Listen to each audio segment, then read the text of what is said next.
So, since 1967, the Palestinian children in the occupied territories have been living under Israeli military occupation and have been prosecuted in military courts, and that's quite important. They're not prosecuted in civil courts, they're prosecuted in military courts when they're arrested. So there are two separate legal systems operating really, and the only factor that decides which you go to is your nationality and your ethnicity. So if you're a Palestinian child and you're arrested, you go to a military court. That's the rule. And Israel is the only country in the world that automatically prosecutes children in military courts. There's no other country that does that currently. So since 2000, at least 8,000 Palestinian children have been arrested and prosecuted in Israeli military detention system. Since 2000. So in 17 years, 8,000, that's the bottom figure it could be really, 8,000 Palestinian children have been arrested and prosecuted. And the system is notorious really for the ill treatment and torture of Palestinian children. So it's between, if you work that out, it's between 500 and 700 children every year are arrested. I'm not sure what figures are in other countries, but it certainly isn't that high, I don't think, in the UK for the level of arrest of that age group between 12 and 17. The majority of those children, and that, as I say, they're aged between 12 and 17, the group that we're looking at, are arrested for throwing stones. That's what they're arrested for. That's the majority of the allegations.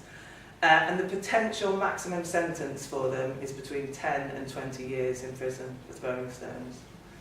So, for me, I was quite shocked by that because I thought, well, I can imagine a child might throw a stone, and I'm not sure that I would want my child to be arrested and in prison for 10 or 20 years. But the more shocking fact for me is that the majority of children are arrested in the night. So they're arrested between midnight and 5 a.m. That's when they're arrested. So the houses are raided in the night when people are in their beds. There'll be a hammering on the door. If they don't open the doors would be broken down, so they do open the doors, and they will then go to bedrooms and take children out of beds and take them from their families. Normally, or often, children are blindfolded and shackled and thrown on the floor of a van and driven off. They're not allowed to say goodbye to their parents, and they don't get any contact with their parents for a period of time. When they eventually arrive in a detention centre, they're interrogated, they're often locked up in isolation for long periods of time. And in 23% of cases that DCI looked at, children were shown or made to sign documents which were written in Hebrew, which is a language that they don't speak or understand and aren't able to read. After their sentence, 60% of children are transferred to prisons inside Israel, which is against... it's in violation of the Fourth Geneva Convention, and it prevents them getting access to their parents, because if people are unaware, movement from Palestine into Israel is very difficult. So there are checkpoints and visas have to be obtained to allow parents to get through, and often visas are denied. So you could have your 12-year-old child arrested and then be completely prevented access to them for long periods of time because of the system of rule within the country. And when I was in Palestine, I spoke to some parents about the situation with arrests in the night.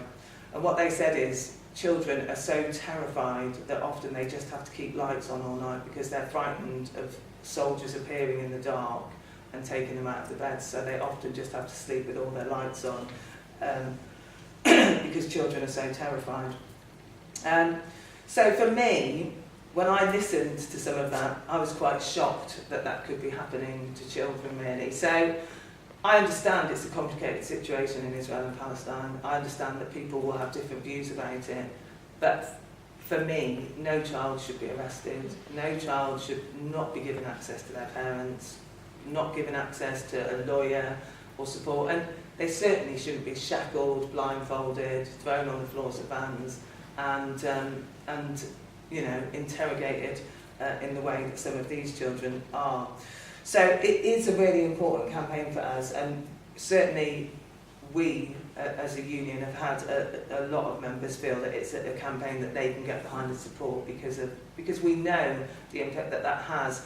I mean, in terms of the ongoing impact, I was reading a case study about a child who had been arrested.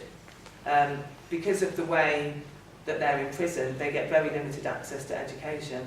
So when they are eventually released and they go back, often they're held back at school, so they're then not allowed to be with their peers. They have to go into a different year group because they're deemed not to have got enough knowledge to carry on in the year group. So then often lots of them will then stop going to school because they don't want to go into a group with the younger children. They want to be with their friends. And the other thing that happens is that sometimes the children are ostracised because they think that they might have been tortured and they might be going in to get information to feed back to the Israeli soldiers. So sometimes the children are just ostracised.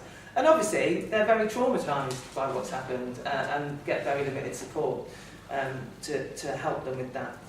So in terms of what we are doing as a union to try and publicise and to develop our international work, we have developed a system of what are called international solidarity officers, and we're asking all of our associations and divisions to appoint international solidarity officers. I don't know if Jersey has one. No, not at the moment. So it would be something that we would be encouraging them to do.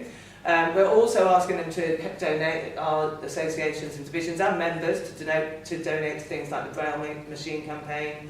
And we also are encouraging members to apply to all our international delegations. So I talked about our visits to Palestine and to Cuba, but we also take a group to Srebrenica every year, and other areas. We've been to Nicaragua. So we constantly look at different places that we would go and visit to try and build links, and again we would encourage members to do that and to broaden their international knowledge. And we also produce a lot of materials, as you can see over there.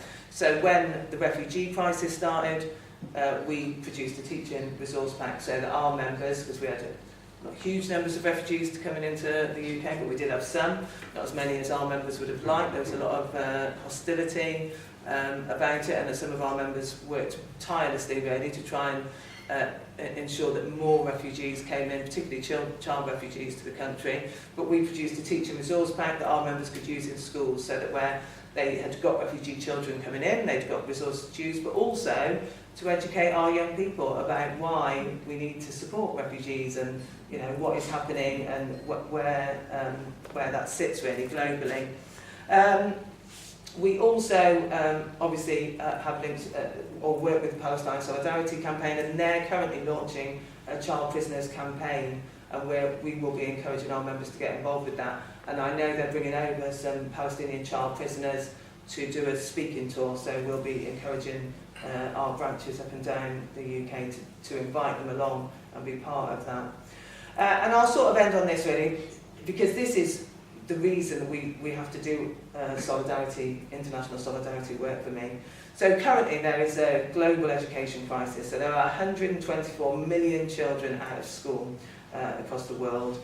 And as a union, we really believe that leaders across the world have to do and must do more about that. So we have to join with others globally to keep pressing the message that education is a public good and a civil and a human right. It's not a privilege, it's an entitlement, and all children across the globe should have good quality, free education, through their primary and secondary career. And do you want to see the case study that I just looked at earlier? It might be quite interesting.